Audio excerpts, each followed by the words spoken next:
Welcome back to my channel guys. আজকে আমরা সবাই মিলে চলে গেছিলাম কলকাতার ইন্টারন্যাশনাল বুক ফেয়ারে। আমরা 3 বন্ধুবান্ধবী, আমি, তিথি এবং পার্থ। এখানে আমরা দমদম স্টেশনে নেমে দমদম থেকে শিয়ালদা যাব, তাই ট্রেনের অপেক্ষা করছিলাম। তো এখানে আমরা ট্রেনটা ধরার জন্য অপেক্ষা করছিলাম। ট্রেনটা চলে আসার পরে আমরা শিয়ালদায় গিয়ে এখানে আবার দেখলাম বন্দে ভারত দাঁড়িয়ে রয়েছে, তাই একটু ফটো তুলে নিলাম। পরে আমরা মেট্রোতে করে যাচ্ছিলাম।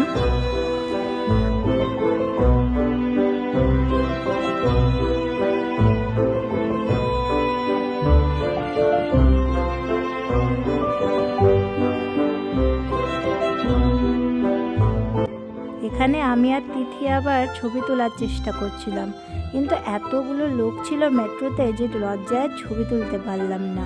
করুণাময় স্টেশনে নেমে আমরা সোজাই চলে আসলাম ইন্টারন্যাশনাল বুক ফেয়ার অর্থাৎ বইমেলাতে।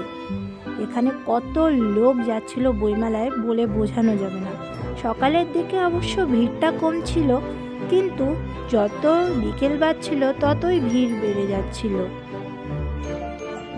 এখানে এসেই আমরা 5 নম্বর প্রবেশপথ দিয়ে এন্ট্রি করে নিলাম, এবং এন্ট্রি করে সবার আগে আমার নজর করলে একটি জিনিস, যেটি হলো এখানে আমি এত লোক দেখেছি, তার মধ্যেও এখানে কি যেন একটা হচ্ছিল। সবাই একই রঙের ড্রেস পরে আছে, আমি বুঝতে পারলাম না ওটা কি হলো। সামনে কিছু দূর এগিয়েই আমরা প্রবেশ করে ফেললাম একটি বইয়ের দোকানে। সেখানে আবার দেখছি অনেক অনেক তারকাদের, অনেক অনেক স্টার যাদের আমরা বলি, তাদের ছবি লাগানো আছে।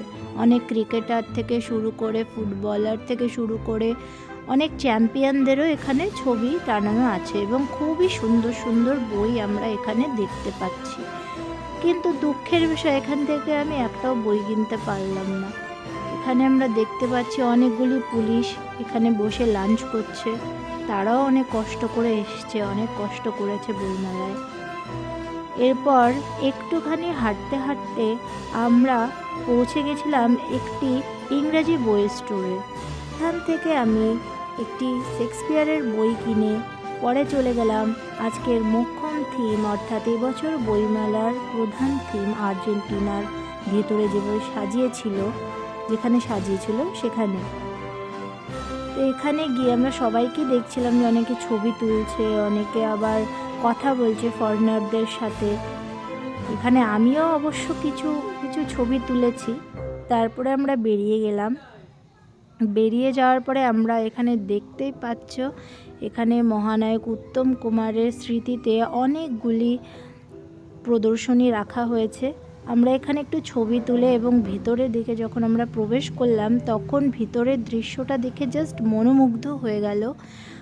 জাস্ট অস্বাভাবিক সুন্দর, এতটা সুন্দর লেগেছে আমি জাস্ট ভাষায় বর্ণনা করতে পারবো না। এখানে এত এত ডিরেক্টরের ফটো ছিল, তাদের জীবন কাহিনীর কিছু কিছু বর্ণনা এখানে আমরা দেখতে পাচ্ছি। অনেক ডাইরেক্টরের সই, তাদের বই, জামা কাপড়, অনেক কিছু ছিল এখানে। আমি আর তিথি এখানে আবার একটু বায়োস্কোপ দেখছিলাম। জীবনে প্রথমবার দেখেছি, তো কোনো দিনের আগে দেখিনি।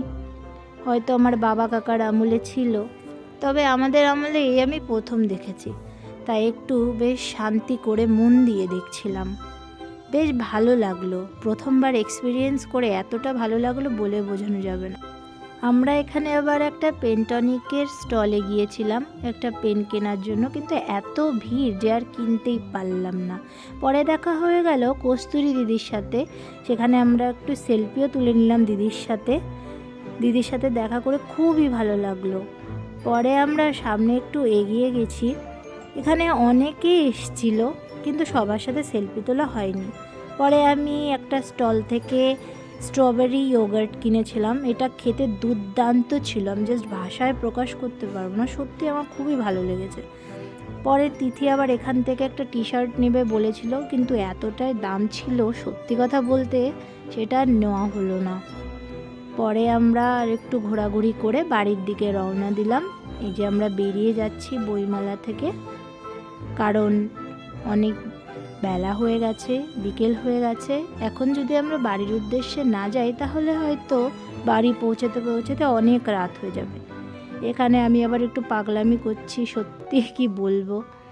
যাই হোক, খুব ভালো লাগলো, এতগুলো পায়রা একসাথে দেখে খুব ভালো লাগছিল।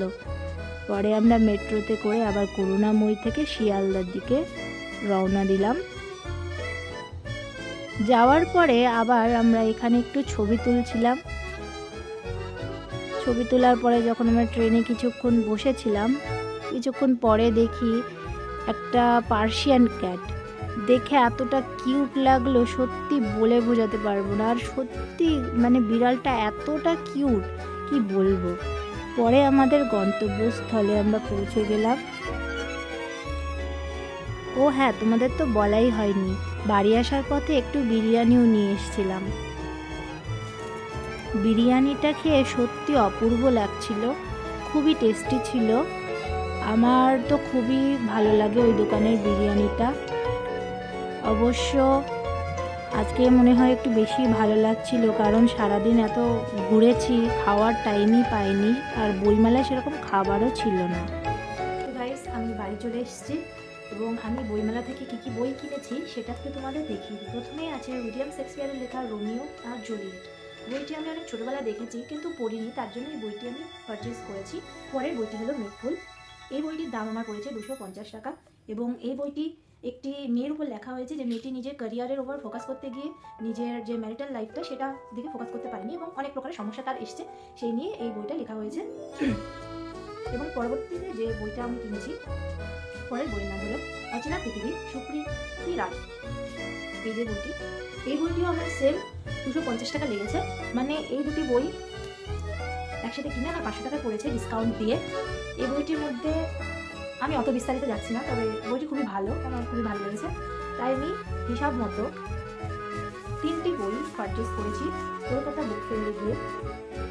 চাইলে তোমরাও কিনতে পারো এবং তোমরাও ঘুরে আসতে পারো কলকাতা বইমেলায়। এবং ওই লাস্টের 2টি বই আমি কিনেছি দেশ প্রকাশন থেকে এবং পরেরটা আমার মনে নেই। তো যাই হোক, তোমরাও একটু ঘুরে আসো বইমেলা থেকে এবং এনজয় করো। ও হ্যাঁ, তোমাদের তো বলাই হয়নি, ট্রেন থেকে আমি আবার একটু খাবারও কিনেছিলাম, কারণ আমার বাড়ি আসলে আবার কিছু না কিছু খাওয়ার ইচ্ছা করে, তার জন্য আমি 2টি খাবার কিনেছিলাম। পরে আবার আমি একটু পেনও কিনেছিলাম, কিন্তু দেখাতে ভুলে গেছি। স্টলটার নাম ছিল মিয়াও, বেশ ভালোই লাগলো, অদ্ভুত নাম। যাই হোক, আজকে অবধি টাটা।